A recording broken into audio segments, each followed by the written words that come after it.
Fisherman's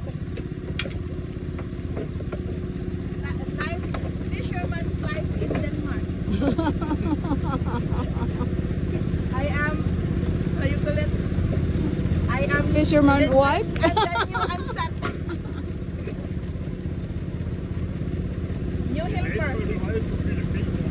Nej, det er helt andet. Vi har en helt anden måde. De har også sådan en, men ikke sådan.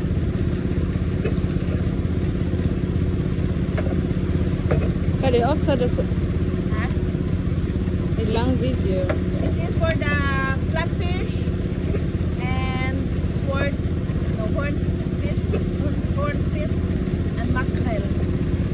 But no fish this time. There's no more fish. It's only crabs. Show the crabs died and crabs.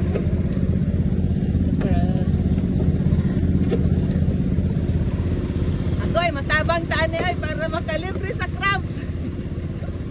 Arlene skal betale en times arbejde. Yeah. Så kan jeg få en hel spand krabber. Ja. Okay her? Ja, prøv at lægge lidt der. Okay.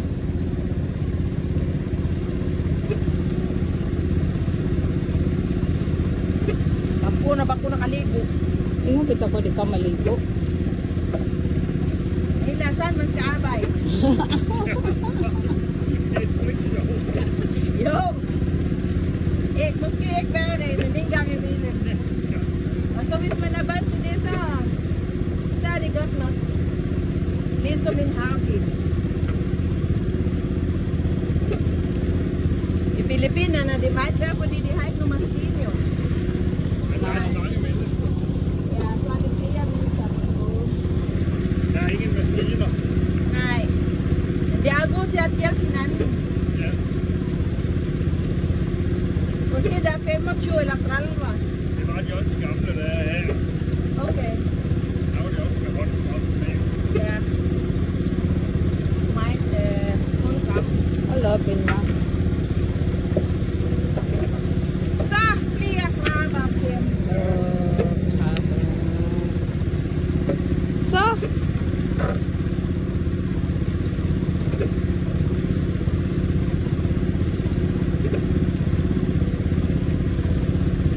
Det er ikke noget arbejde til dig, fordi du har ingen muskler.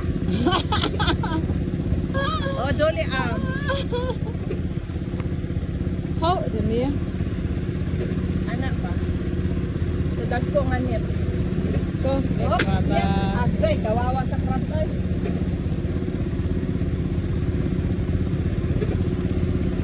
Matabang taday para makalibrita. Paglibre sa kaon ka. Matabang taog. Hila oy para makalibrita sa ulam. Så det er gratis.